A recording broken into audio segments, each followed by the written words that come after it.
Okay, now we go on to our next panel, and it is the finance sector. Indeed, the finance sector has been impacted the most by COVID-19. So we'll discuss the future of finance sector post-COVID-19. Our keynote speaker will be joining us now, Mr. Malik Mohammed Garat, Vice Governor of Central Bank, Djibouti. Andre Wigan.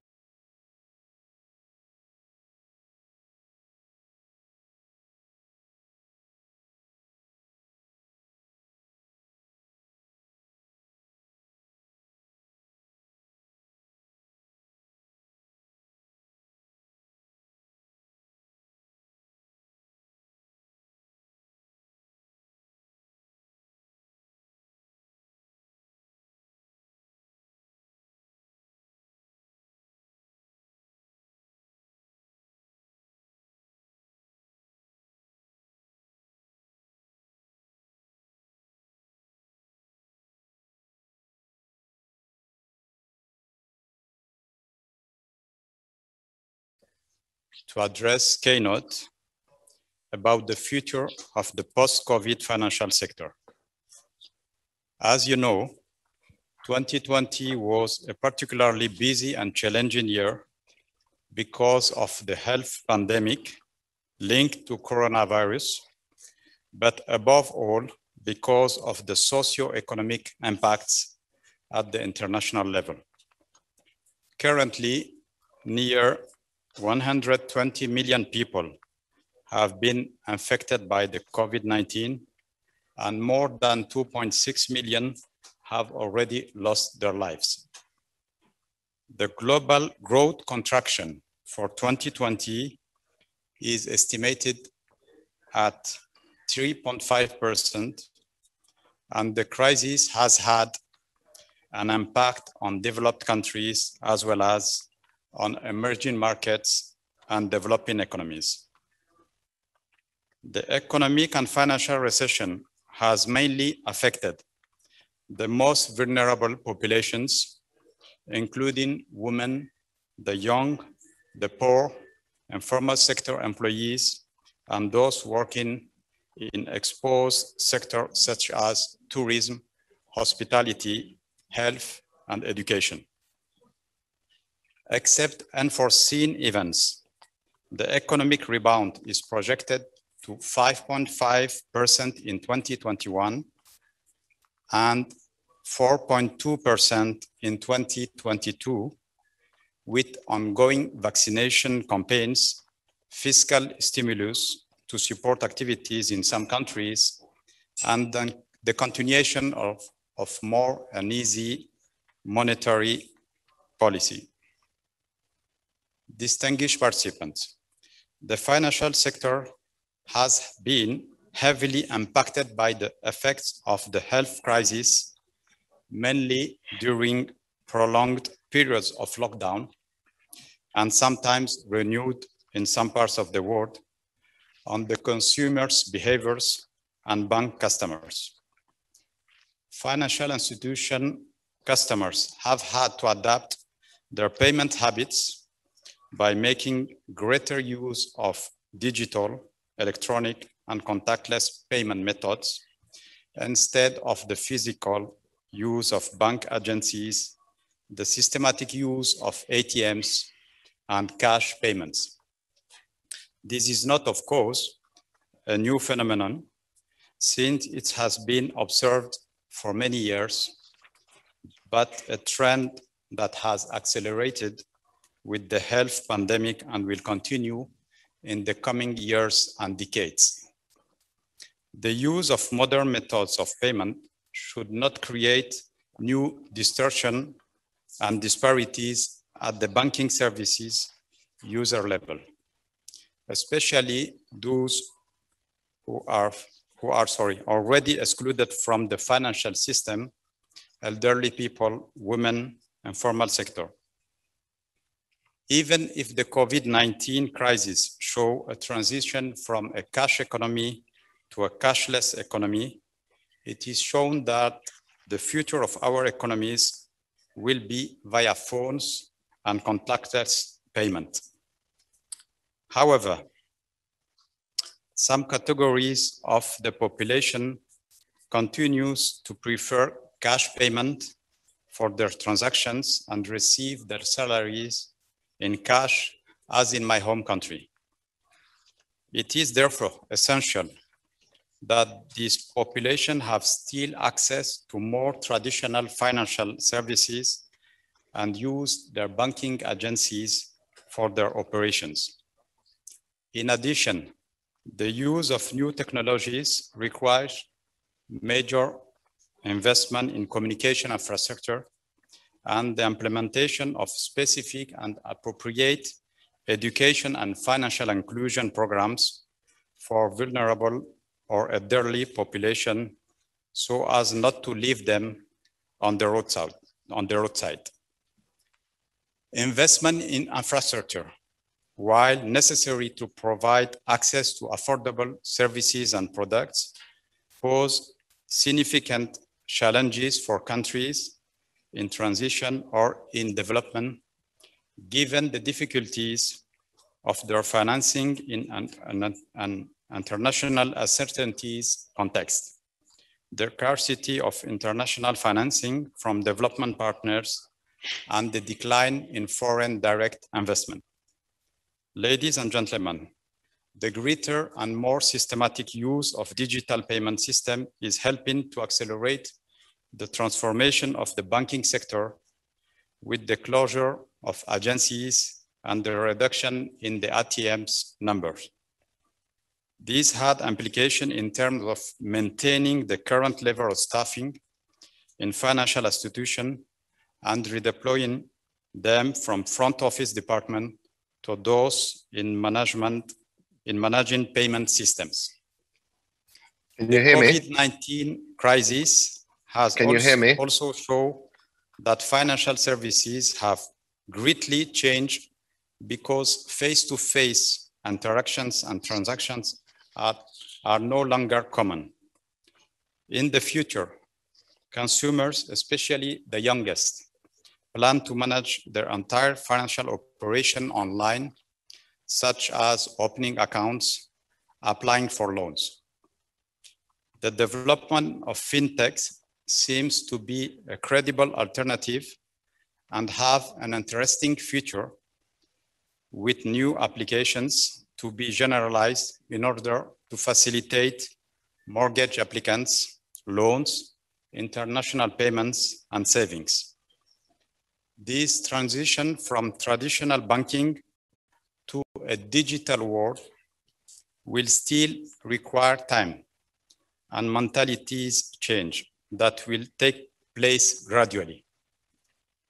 The combination of traditional banking and financial technologies is vital for the future of financial services. In light of the above, financial institutions will need to significantly strengthen their infrastructure and build human capacities to adapt them to new payment methods for their customers, which favor the use of online payments, digital, and contactless solutions.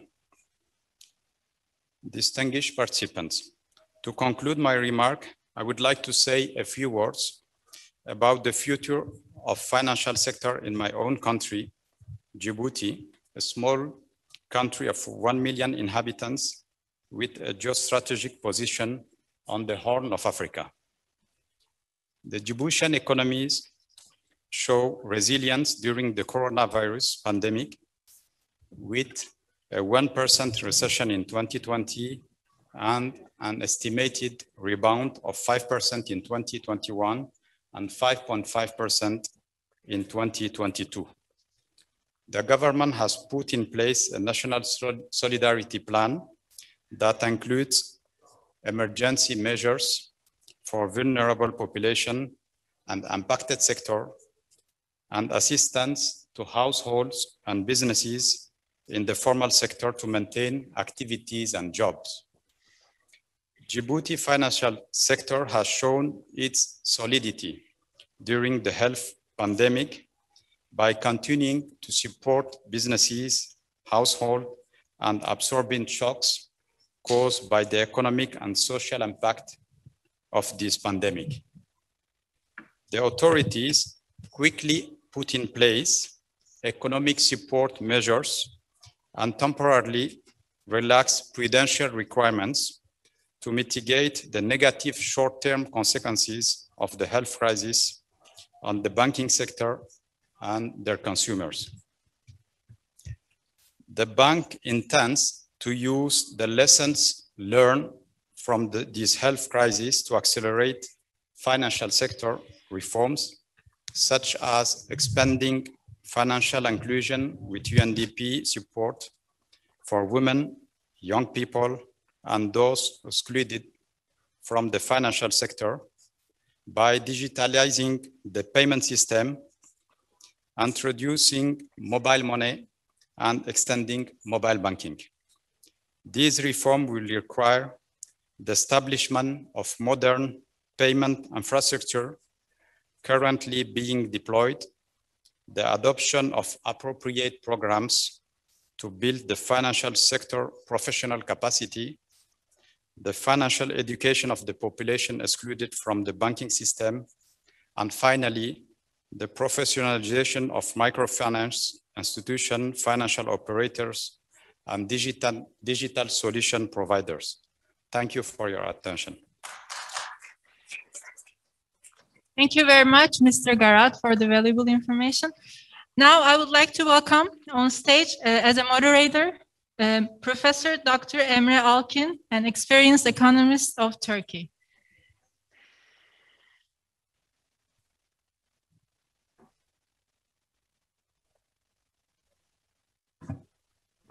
Efendim, her şeyden önce saygıdeğer başkan yardımcısına çok teşekkür ederim. First of all, I would like to thank Mr. Vice President very much. I have taken notes during his speech. If you allow me, I would like to invite to the floor our panelists. I think we have one presentation. First of all, I would like to invite to the floor Mr. Emre Demircan, a partner at Bain & Company. And I would also like to invite to the floor Hakan Avdan, board member at ICP Turkey. Welcome. And Kerem Alkin was the moderator of the previous session. We have the same surname, but we don't agree on many things. So I will have a different presentation. And I will talk about the speech given by the previous panelists. They said all central banks did their best, but before the pandemic, the world was not a garden of roses. He said we didn't have cash. All central banks increased supply of money, but nobody has money. So where is the money? So if I looked at this. Where did the money go before the pandemic? Because since 2016, the central banks expanded and they released $93 trillion. And where did that money go? Everyone had received loans, and the number of loans is very high. In Europe, financing offered by bank to institutions is about 80%. In the US, the number is about 60%. The rest is traded in the stocks market. The total stock market volume is about $23 trillion. It's even bigger than the US economy. Every morning I look at the markets and I try to see what will happen because the US has raised the interest rates for 10-year bonds. And when people start selling these bonds, they will also be selling the bonds of the stocks of these very valuable companies, and as the distinguished Vice President said, with the pandemic, we realized the problem of debt and the problem of unemployment, but we also saw the rise of digitalization. This digitalization, as the panelist mentioned, became more important at fintech because it facilitated the business of banks. He talked about financial inclusion. I really like this term. I will have the other panelists also after this introduction. This financial inclusion, having everyone, including the informal employees, cannot be possible without digital inclusion. So digital inclusion goes hand in hand with financial inclusion. So this is a brand new kid. This kid is very exciting for us, but it's also a painful process, as the mothers know this very well. Africa and Asia and Djibouti, these countries at very strategic locations, they did well during this process, and India and China made breakthroughs in this process, and zero and alpha generations are now doing their all financial operations without going to bank agencies, just because they use these online tools. Because when I retire, I know that my son and his son will never go to a bank branch. He will never go to a bank office. He will use this device to do all of his financial transactions. But you cannot choose time. The time chooses us, and you need to be ready when the time comes. So we have one very valuable panelist from Italy. I would like to invite him to the floor. Mr. Andrea Vigano. I think he is the chief consultant of the same company as Emre. He's based in Italy. The floor is yours, Mr. Vigano. He's joining via Zoom. Hello, good morning. Good morning, everybody. It's a pleasure. Can you see me and can you hear me properly? We see it loud and clear. Very good. Well, it is a pleasure and an honor to be here with you today. In fact, I'm sorry and frankly disappointed with myself that I'm not in Istanbul today. First of all, to meet and greet all of you. And secondly, because I love Istanbul. And I'm also a regular at the Conrad Hotel. So I really enjoy the hotel, the neighborhood, and your beautiful city. I certainly look forward to coming back to your beautiful city and country. I am Andrea Vigano. I spent probably like most of you, 30 years in the financial service sector around the world, and the last 20 years at BlackRock, where I had ultimately responsibility for the EMEA region, and I also had hands-on day-to-day management of various geographies, including the Mediterranean area and also the Turkish market. I'm here today to talk with you about the future of the finance sector post-COVID-19. And just to make sure that I'm clear about my messaging today, I must say to you that alongside everything we have discussed, monetary policy, regulatory policy, of course, economic crisis, and even the impact of technology, there is one factor that I believe is here to change and have a greater impact on our forward-looking lives, greater than anything I've just mentioned, and that is sustainability.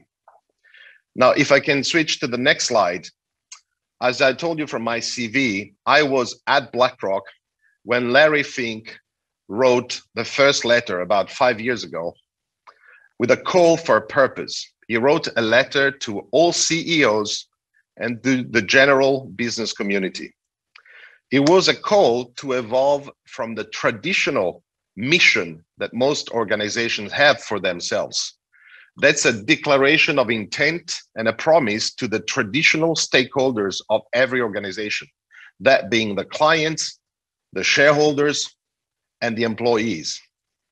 The call for purpose it is a much more broad and impactful responsibility. It's a company's acquisition of a new license to exist. It addresses the company impact on a much broader set of stakeholders, to the broader society. And it is a promise and a commitment on parameters of environment, E, social, S, and governance, G. Now, to grasp the real depth of this revolution, it is important to remember that even organizations like BlackRock, as much as Larry Fink and many BlackRockers really do believe in sustainability, but the call they made because they heard it from their clients. BlackRock doesn't manage its own money. It's only client money. This is a request from their investors, from the clients who are exactly the same clients of any other asset management company. It is actually your own clients and family members, every part region of the world, every segment of investors, and increasingly every generation is asking for this. And what Larry said, alongside with the community, is that the lack of an ability to declare a purpose and to keep that promise is going to increasingly impact very tangibly the valuation, the stock price, and one day maybe even the existence of single organization. So some people thought, well, this is all nice, right? As long as things go well, we all want to be a little bit nicer and try to be environmentally friendly and a little bit more ethical. But surely, when things go bad, we're going to go back to the usual, where profit is going to pay compared to ethics, and where dividends are going to be more important than being environmentally friendly. Well, I think that recently, to prove that this is a real revolution, we've been proven wrong. And in the next slide, you can see where not only in the medium term, over the last 10 years, companies that have been performing well on the sustainable side have outperformed the rest of the stock market by 150%. But even on a crisis, on the right-hand side, we had the most terrible case study during last year, specifically during the first wave of the pandemic, when markets collapsed. Sustainable assets, precisely during the collapse, they built the majority of their outperformance for 2020, 500 basis points. That's the dream of every active fund manager, 500 basis points of outperformance. And not only that, not only they performed better, but sustainable stock were less volatile, showing that there is a very strong base of investors that are going to stay in sustainable assets no matter what. Now think that some of this is happening now when we estimate that about 50% of global assets under management are invested with an ESG philosophy. This is already a big change from the time where socially responsible investing was a little satellite available to clients compared to the rest. We are already starting to wear glasses that look through any portfolio from an ESG perspective. And it is estimated that in the next 10 years, the ratio will go to 99% of investors investing with an ESG perspective. And so as you can imagine, the effects of this on stocks is going to be even greater. So switching to the next slide, there is no doubt that sustainability is the future for our planet. What it is that we are doing finally and ultimately now with the impact of finance acting as a conduit for this revolution, we really are preparing for the next generations a much better, more sustainable planet. When it comes to finance, I think that this sector is actually going to be impacted very deeply by sustainability with a double effect. Right now, it is mainly institutions that are being looked at by investors and rating agencies as an issuer, as a corporate. They're starting to declare their sustainability philosophy and commitments, and they're looked at as a company. But the finance sector is made of intermediaries. We have a role in financing the economy. And I think that's the next phase, the deeper phase, where institutions are going to be also judged on how they finance the rest of the economy, how they lend their money, and how they act on a second level of effect, if you wish. So this is the beginning of a very long journey. As we switch to the new slide, I must say to you that as I talk to so many leaders around the world about sustainability, I have the deep belief that we are at the first 100 yards of a long marathon.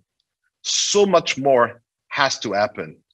We'll still need to go a long way in clarifying the details and to find a taxonomy, a clear, global, consistent, and reliable set of data that define every issuer and allow investors to allocate their money and optimize portfolios across all asset classes and all geographies.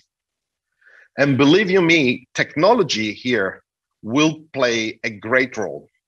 Data analytics are starting to be increased and enriched with ESG data.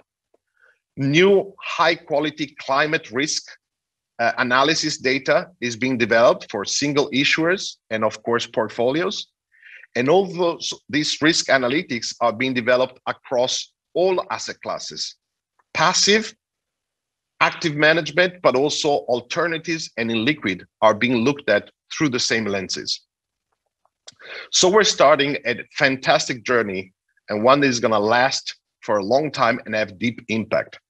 So the best advice I have for all of us is that we can be proactive. We have only started. I see a lot of friends just looking like the rating agencies, messages from regulators and from leaders around the world, but it is the beginning of the marathon.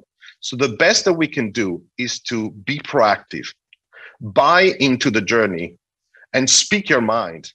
Tell about your vision, as long as it is an authentic vision about how you want to participate and be a leader in this journey, and connect, speak to your peers, speak as industry, relate to regulators, to the rating agencies. There are already so many, and at the moment with different messaging. Also speak and educate the legislators, both nationally and supranationally, because if we are going to end up with global data, we will need supranational event. I stand here to say, I believe this is going to be an amazing and meaningful journey. And in the next slide, I'm just asking for the audience to kick off the session. Are we ready for this journey? Thank you very much. Yes, we are. Thank you very much.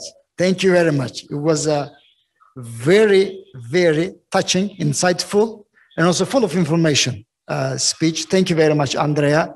And all the best from here, Istanbul to there. Thank you very much.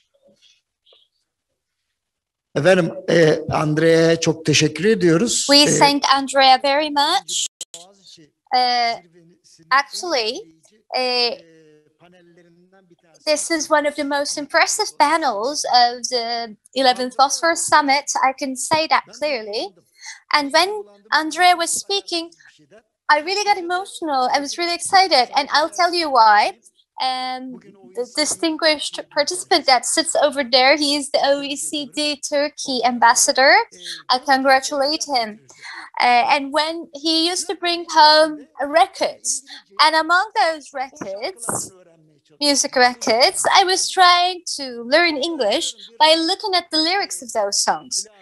And I remember very well, there was this word inside a rock record, "You're not alone who feels that something wrong is going on in the world." Okay, but 35 years passed, we're not alone. Vice President also has been telling us that something is wrong. And Andrea says, now it's time that we do something about it. So we have to question the targets, right? When we start a business, we shall make profit, we shall make money, and there's no other motivation, because what Karl Marx said, we have read the four books of Karl Marx's Capital, and the part that I never understood is that apart from profiting and making money, how can we motivate people to do better? And at that point, objective is very important. The target is very important, like Andrea said. And what I understood also from him is that just like what happened in 20th century, don't be interested in controlling the person, control the business. You can't reach anywhere by controlling people, because then we would start interfering with their ethnical identities and their lifestyles, and that would be wrong. But what we do here is finance, and it's a positive science. It is calculated by mathematics, so governance is very important. But there are not so many people who understand what's governance in our geography, unfortunately. But governing is doing something right, and governance is defining what is the right thing to do. And of course, at that point, of course, the professionals, you shall leave the professionals at it to do what they are responsible for, and then let them do their job and not interfere. So this walk that Andrea started as a marathon, at the end there is no hierarchy, but there is harmony and there is policy. So the hierarchies, departments over departments, putting people inside boxes, hierarchical pyramids are replacing their places to harmony, to individuals who work in harmony together in an orchestrated way. So he says that ethics, rationality, and the high standards are what make the companies alive. That's very important. And also this is very important for sustainability. And also how valuable a marathon that is. He has been showing us certain figures about it, and he's underlining it with facts. He's showing us facts, and also being rational, being conscientious, having high standards. At the end of the day, this is something that will keep us sustainable. Something that will make us survive. And when we look at the companies that have high standards, we see that their performance in the COVID era did not drop, did not decrease.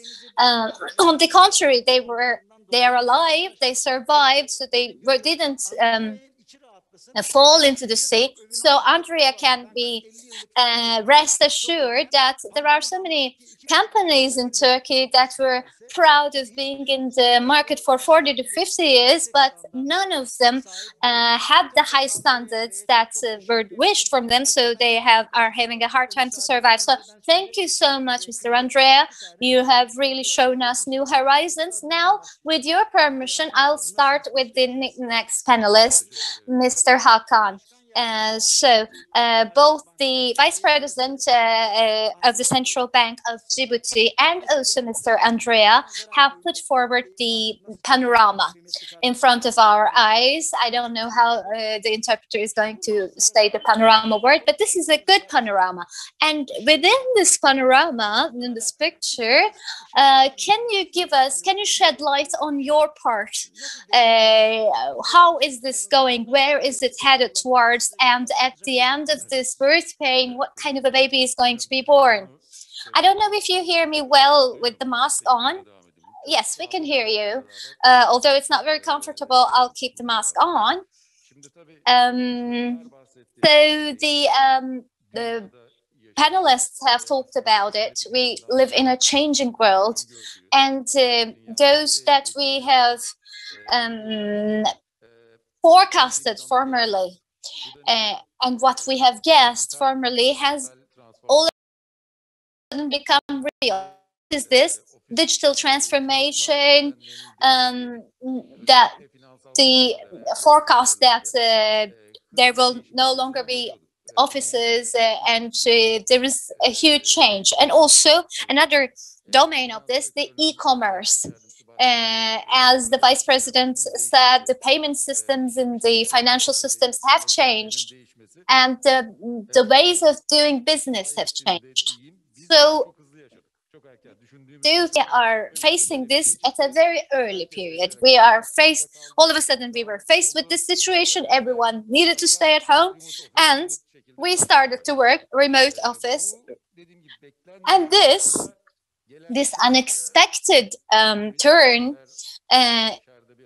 in Turkish we say that in every evil there is a good in it, there is a benefit in it. So actually this evil has introduced our new ways of working. So this has good sides and bad sides. I do agree with that. So in terms of efficiency, it has done certain positive contributions. We have seen that we can work remotely, and also in so many industries, in the finance, in the banking sector in Turkey, the banks in Turkey have provided a good performance throughout this period, and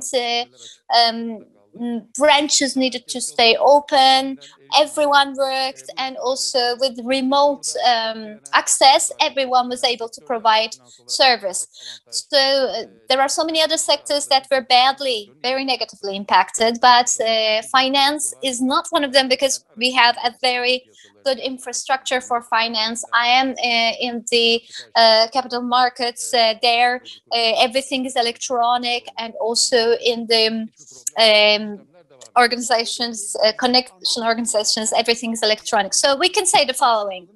Let our participants know that we have had the experience of the 2001 economic crisis. So that's how we learned to work, to be prepared for working with digital infrastructure, and to be prepared for such changes. So the banks basically have given a good exam.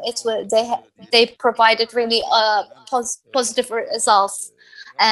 So the restaurants and some other sectors were really badly impacted, negatively impacted. They have lost their business volume, but there the change gets to be more painful, and COVID had a very, very negative impact. So there was a huge economic shrinking due to COVID, and according to a study conducted at Harvard University, so the cost of the COVID-19 is $16 trillion. So China's, it's as big as the gross national product of China. So it's a huge number. And there was another number conducted, which is 11.7 trillions. But 8 trillions of that comes from the loss of GDP, and the rest of the loss comes from the health expenses, loss of employment, and death. So 16 trillions is a huge loss, of course. And this is basically teaching us new ways of doing business. And there are positive sides of it. So I'm a bit old school in those things. So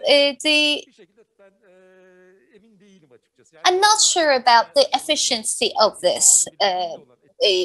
So the people's communication with each other and the synergy have always contributed very positively to the company. So when you no longer have the synergy, when you no longer have the human interaction, so in the short term, maybe you can handle certain things in the technically and technologically, but long term, you should not annihilate this interaction. So the sociological pool where we are in does not provide us the performance that we can expect as a matter of the human interactions normally. So when we go to an office, there is a synergy, there's an operation going on, there is more efficiency. When people talk to each other and see each other, we go somewhere different. So there are also the client-facing businesses where you need to face the client in person, and these are inevitable. Yes, you do online meetings with the clients, but it's not the same thing. still at our businesses, we have the mentorship kind of relationships. And when this is done remotely, we start losing that kind of relationships.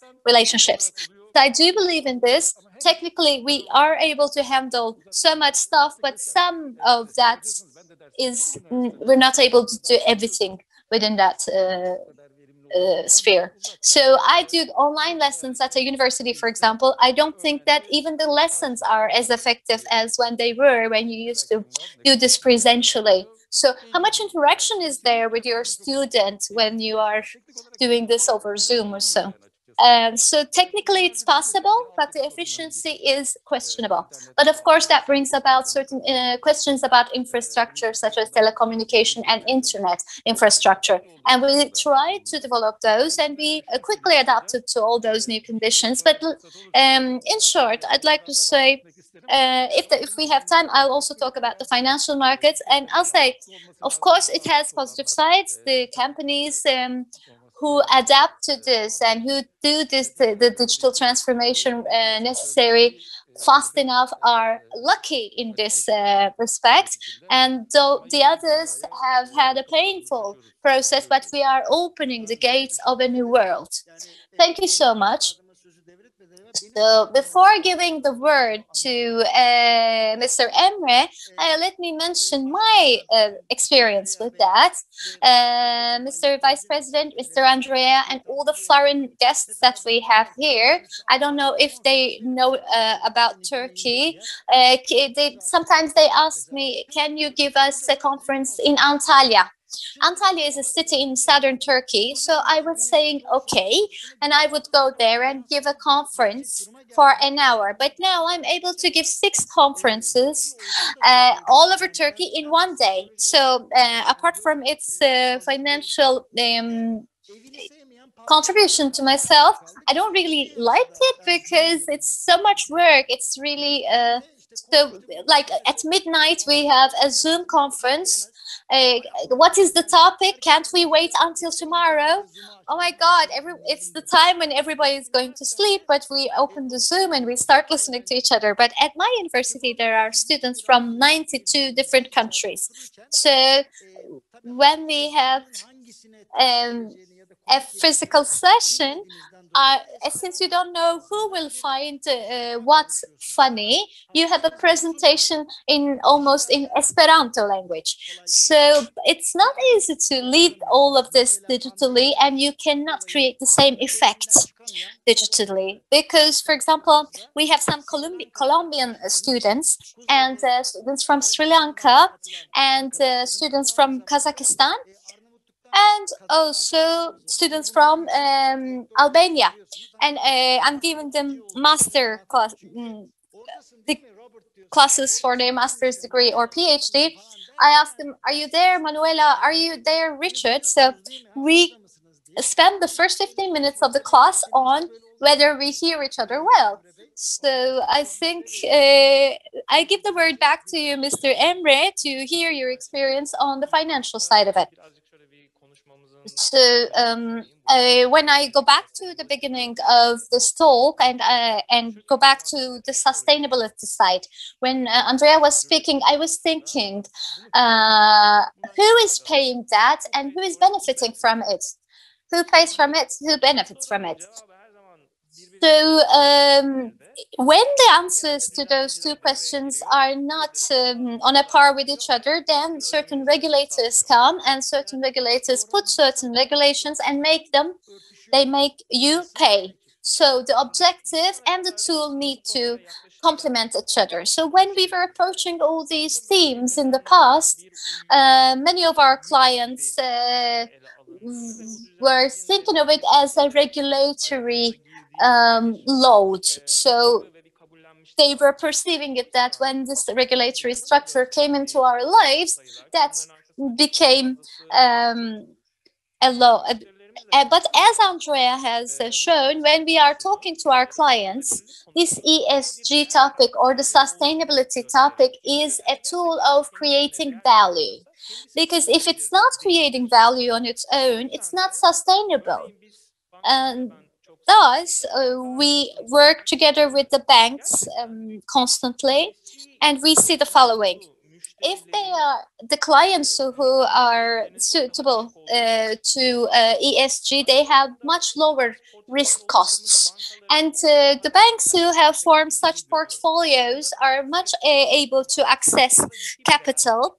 So when we bring all those elements together, we see that there's a huge value.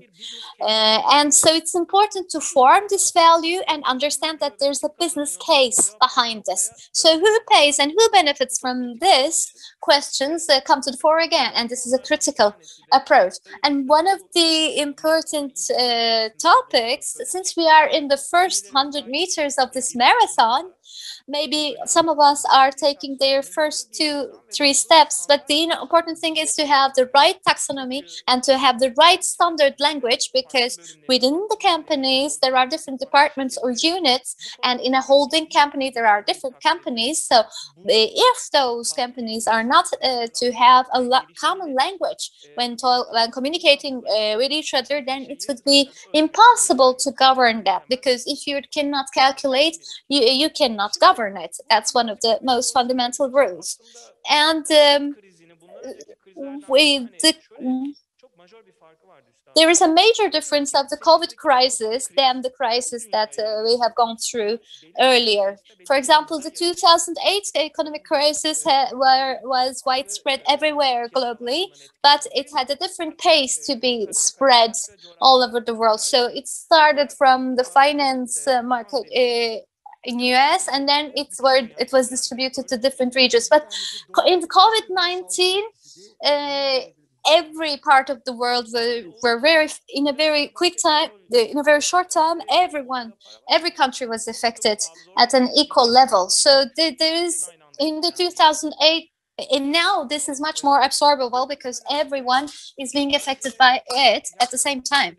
So especially the companies and the banks have performed greatly. I agree with you, Mr. Hakan, because on the 10th of March, the first case, COVID case, was announced in Turkey, and by Sunday that week, 80% of the employees of all the companies in the private sector started to work from home. So this is basically a protect your customer, protect your employee method. And we did a test and learn in so many things. We understood many things with this test and learn method. And this is basically a model, an example of the way we work. We are doing something innovative and we're testing it. And so we are trying to put forward the minimal viable product. So about the office hours, we first shrink them. So this would be a way so that not all our employees were to use the same forms of transport at the same time. So, and then when the office hours had to come back to its former situation, then you have to optimize this. And by testing those, we understood what is the optimum level, and we have come to a really good level in leading all that. So communication is very important. The president talked about the cashless life. I don't know when we shall access that cashless life entirely, but we are 10 years closer to it, because there would have normally been an evolutionary period. But now with this COVID, the digital adoption has accelerated so greatly that it's now distributed to so different segments of age and communities. So we see that this is going to accelerate the whole digital adoption process. But there is a problem here. The digital implementations generally are designed by the Generation Y, and they are consumed by Generation Y as well. So we are talking about an ecosystem where the designer and the consumer are the same generation. But we also say that this digitalization, this COVID, is impacting our elderly, and we expect our elderly to become a part of this digital migration. So there is another exam that is awaiting us. So, of course, our future is the youth and the ways that the youth behaves, and digitalization is critical for them. But we do a market research quite frequently, and we do it on a net promoter score system. We collect the data there, and we see that the banks in Turkey, we're collecting data for over 10 banks in Turkey, especially the generation from 18 to 24. Their approach to traditional banks and the digital banks are so different, like night and day. So the middle-aged generation and the elderly, when we are catering to those elderly generations, there are certain steps to be taken also for the young generation. There is lots of messaging going across. So, and when we compare, we still see that the banks keep a certain distance to the fintechs. So at the fintechs, you see the same product, you see the same price, but sometimes they give this price to fintech much more easily they give it much more easily to fintech rather than giving it to the bank. So if the designers want to design the next 10 years about the youth, the young generation, they have to have a wider scope and wider perspective to look at the whole situation. I'm taking so many notes. I'm learning so much. Yes, you have said that the young generation has their footprint here. At the university, I work with 4 different generations, and it is so difficult. I understood that we are back to what Napoleon has said. I'm working under better conditions for peace, and when peace is not possible, then I declare a ceasefire. So I'd like to give the word once more to Andrea, because there is an important problem. Mr. Andrea, in Turkey, there are about 1,700,000 companies, including the banks. But as you can imagine, 15% of those are working remotely. They have the capacity to work remotely, but half of them doesn't want to do it. So this remote capacity is half of them don't want to work remotely because they have nothing else to do. They just want to leave home. They want to come to the office, and they want to be together with the other employees. So there is something. This is basically reminding us that there is so much more that we need to do in this field. Everyone is saying that, oh, I hope this period passes, but at the end, some people say it will be enough to leave it at that point. So my question to him is that certain companies have consultancy, and they hire an advisor. So, or for example, I might be a board member and a non-executive board member. So there is the international sales price. So, and then the executive board listens to you. But when you are an advisor, they give you money, but they don't listen to you. That's really interesting. Although they pay you, they don't listen to you. So, for example, the chairman of the executive board decides something. He's so excited, and I'm the person who stops that process. I say there's something wrong with this. What you do here is not ethical.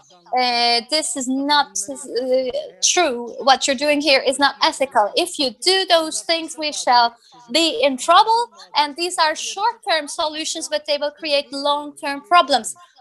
Please do sustainable business, and let's start an ethical training process concerning those. So my question to Mr. Andrea is that Every company is globally important. They are creating employment, they are creating value, and sometimes rescuing those is like you just say no and stop to a person who's just about to crash their car against the wall. So the important thing is a value that has alternatives. They are using this value at the wrong place. How do you convince them to use that value at the right place? Did the pandemic increase your strength in that term? Or formerly they were hiding behind documents and now they are hiding themselves behind their screens. So what is your experience? So I think every panelist has 7 minutes. So if you speak really well, I'll give you additional 30 seconds, I promise. Okay, well, thank you for this amazing session and for the question. There is no doubt in my mind that the COVID pandemic has exacerbated and made the call for sustainability even more important. As it happens, some of the impacts that you discussed during the panel have been felt throughout the world in every single country in very different ways. If anything else, the experience of different parts of society have been greatly different. Even in the same city, different parts of society have had to struggle in very different ways throughout elements of the pandemic, whether it was for people's own health, or even the ability to continue to pay for food and for their family across society. So this is something that has hit very heavily on the roots that generated that demand for sustainability in the first place. And then you mentioned other things such as digitalization and so forth. I think they go hand in hand. And what I try to sell, sometime, like you, I bump into people that are less of a believer of this evolution, or they say, I am not publicly traded. I don't have a stock in the market, so why should I care? And the fact in the matter is that this marathon and this evolution is going to be far reaching. Even if you don't have a stock price in the market, banks will not be able to lend to you if you are not sustainable in just a few years. So your sources for financing, precisely because this time around finance is becoming part of this journey, your sources of finances, if you're not a sustainable company, will dry up. So the best option that you will have to stand on your own with your own financial means in a little dark corner when the rest of society, including your clients and suppliers, will turn away from you. So I don't think I particularly need to convince anybody. I try to explain what is going on, how investors and clients are starting to think, and I frankly, warm-heartedly advise everybody to join this journey. Thank you very much. Again, very insightful and prompt, actually. In a short term of time, you just managed to speak everything. So thank you very much. Thank you. Again. Üstadım size döneceğim. Şimdi benim Now I'll turn to you. You have an amazing video that is turning around at YouTube. So I'm going to repeat this to make Mr. Andrea laugh also. I'm a board member of an important company, and there is a check from a competitor, and there was a huge number, like $1 to $2 million on that check. So the board members, the young board members, they said, okay, let's cash this. And I told them, no, let's not cash it. Like, first of all, the heads of both of the companies are communicating with each other, and I'm sure there's not enough cash in the bank, and then we stopped and called the person who signed it. So in Turkey, you can sign any check with any amount, so without having the cash.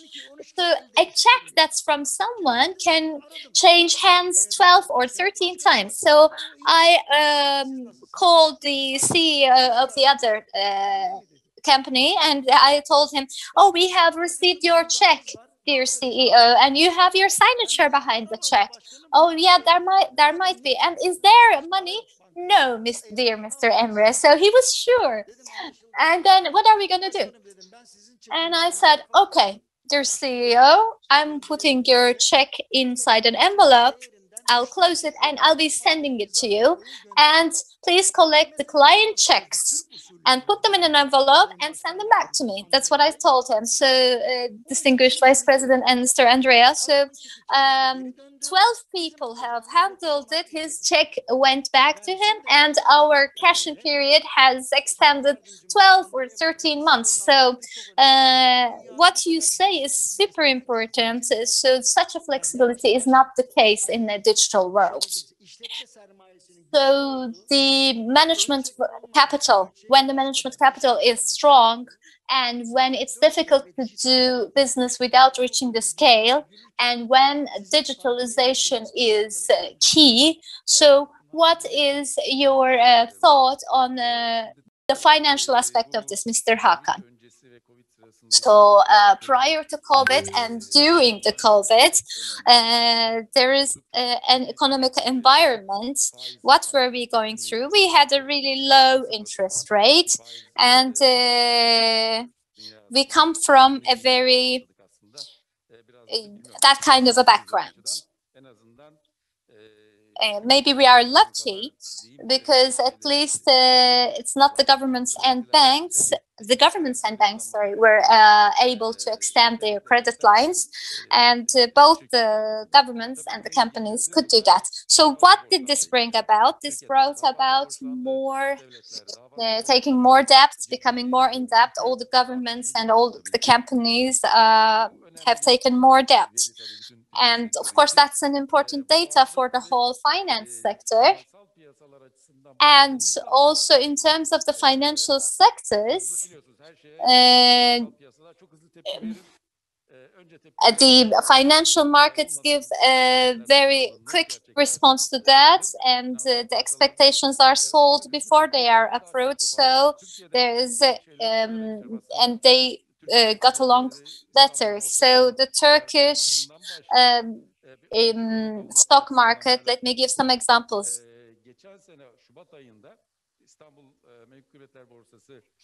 Last February, Istanbul Stock Exchange, I will just give the percentages, lost its value by 36% from February to March in the first 1 month of the pandemic.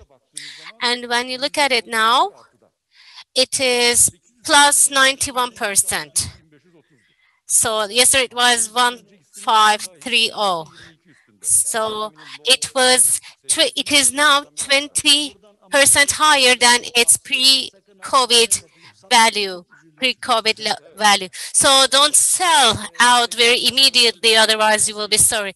It's the same for the other stock markets. S&P fell down by 35% in the first month. Then it increased by 75% later. Nasdaq, 85% increase after its initial collapse. Of course, it's based on technology.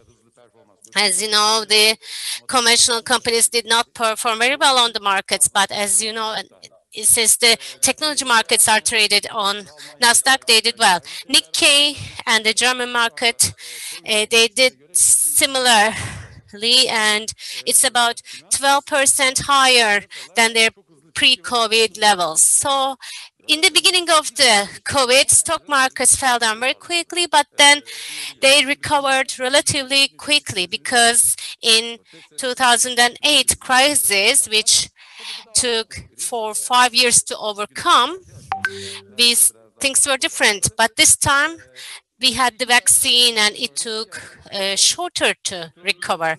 And oil, as you know, it was about $70. It went down to $7 in March. It was unbelievable. In future markets, it was minus. Nobody could believe that. Now it is back to $70. And gold, as you know, since gold is safe haven, many people invested in gold, so it performed well.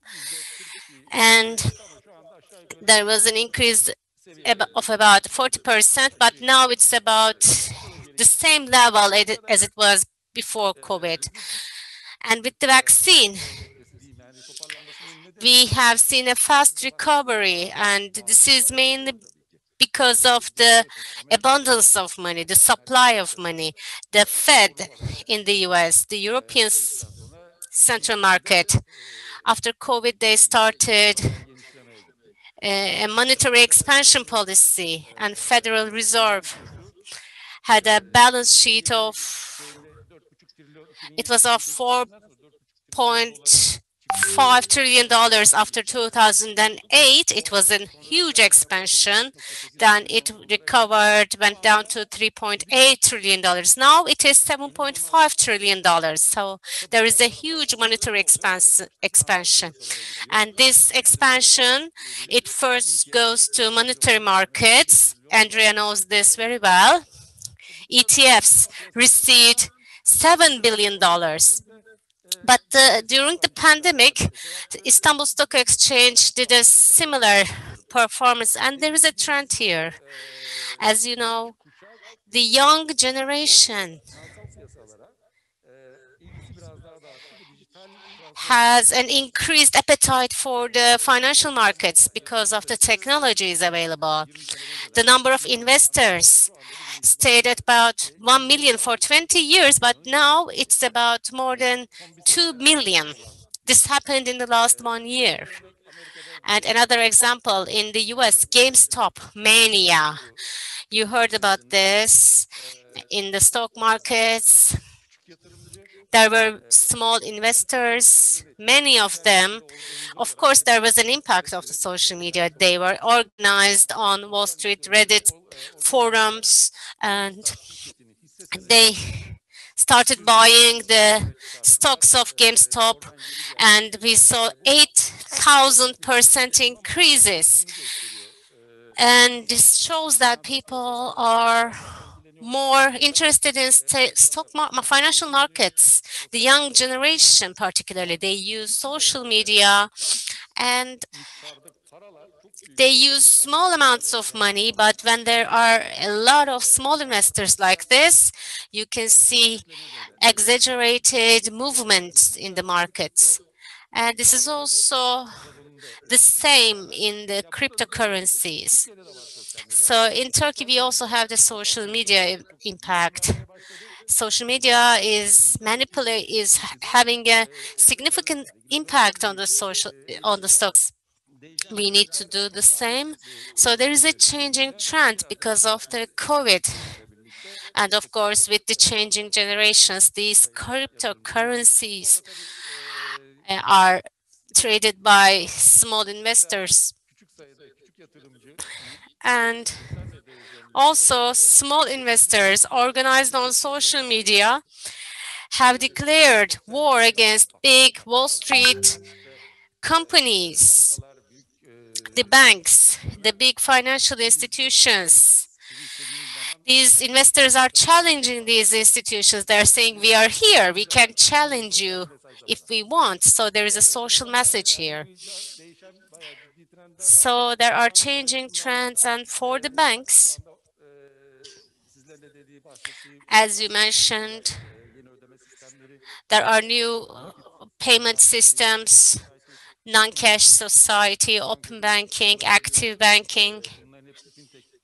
All of them are developed by fintech companies. And conventional banking will not suddenly go away, but the financial industry will see a drastic evolution. Cryptocurrencies, I have doubts about it. Of course, the blockchain is bringing many new things to our lives. I don't know if they can be considered as money, but they will evidently change the payment systems. They will lead to a significant change in the financial systems, particularly with the COVID. We have seen an acceleration in this process, and we will see. Thank you very much. You have given us very valuable information, and you have also shared your personal expectations. I have taken note of them. Hopefully someday we will have the opportunity to discuss what came true, among which of your expectations have come true. Now, Emre Bey, you have talked about cryptocurrencies. Everyone says that when the cryptocurrencies will become more popular, the banks will shut down. But it's something else. It's a dealing mechanism. So post-COVID, what will be the markets like after the COVID?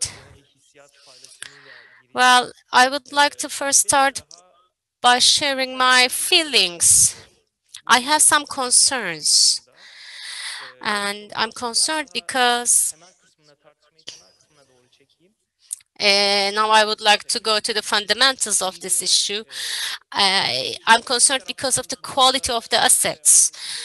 The banks are trying to ensure the balance between lending and borrowing, but the governments, the central banks, as a first reaction to COVID, started taking protectionist measures. And they started offering money, they started restructuring debts, and they were very important to keep the economy going. But we also saw some hidden impact, which can be seen all over the world. And after some time, which of these companies will survive? And which of them will be able to pay back their debts after this restructuring period? We don't know the answers. You have given an example about the executive board earlier. You were swapping the receivables and you were able to recover your receivable, but there will be some cases there will be other companies which will not be able to do that. What will be their purchasing capacity? And are we ready for their impact? There will be a systematic problem, actually. And individuals cannot solve the systematic problems. So the governments, we see that some governments are taking actions in this area. Maybe we should also take action, because to manage the quality of these assets, maybe we should create some central bodies. But beyond that, I believe that, of course, this pandemic will come to an end, hopefully very soon. But there will be some key takeaways from this process. Remote working or other types of efficiencies, productivities. We will keep some of these in our life. Of course, due to some obligations, due to some forcing to use them now, but some of them will be here to stay after the pandemic. And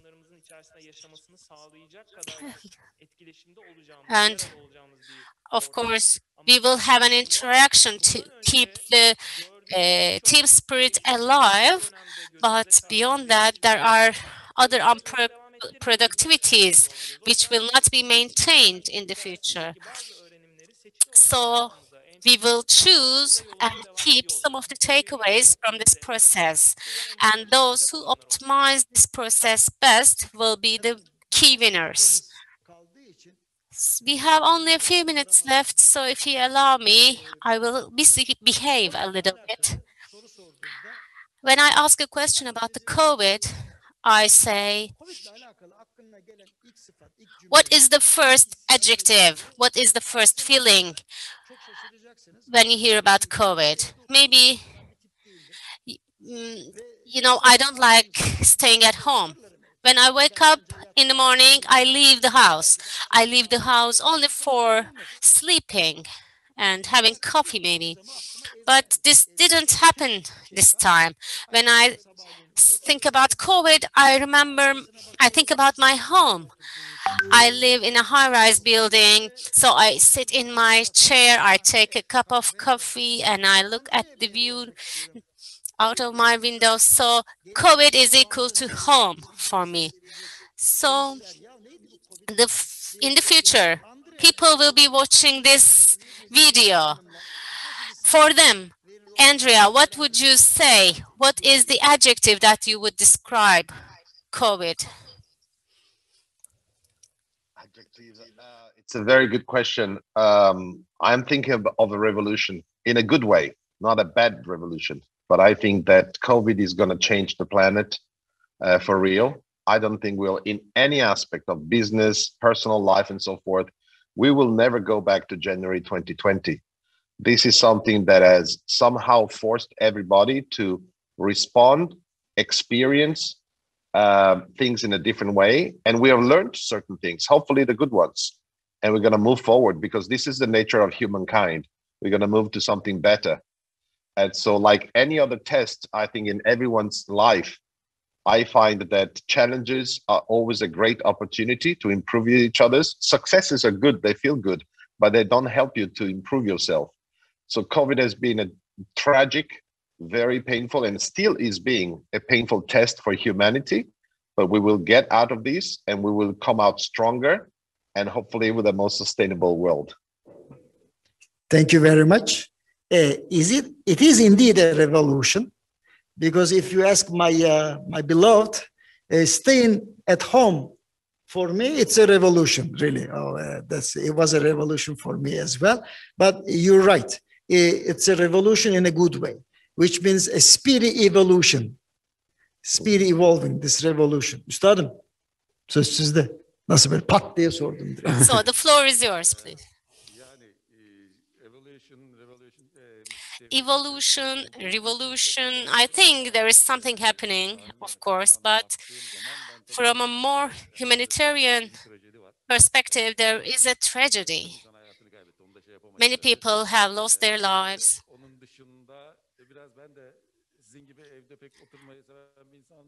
Just like you, I don't like staying at home.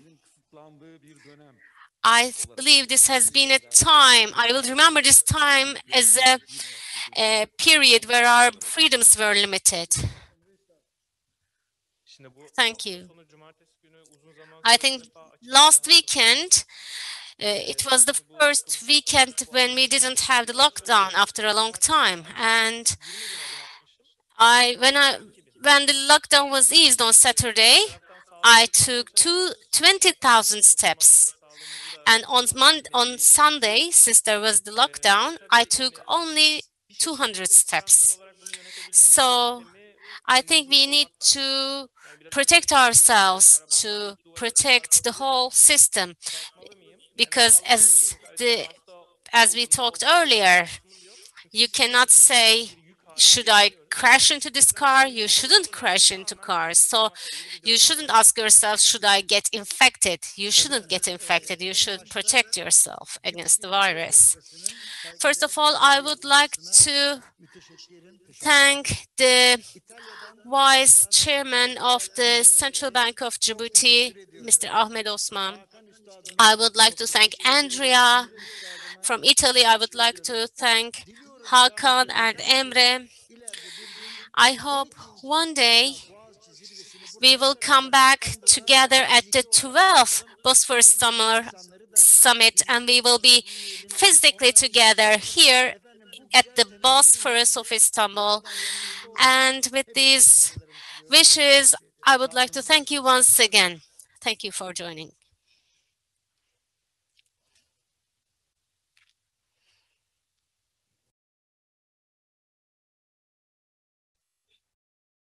Thank you very much again for this informative and interesting panel. And we'll have our next panel at 12:05. And just please bear with us for some preparations here. Do not leave the room, please.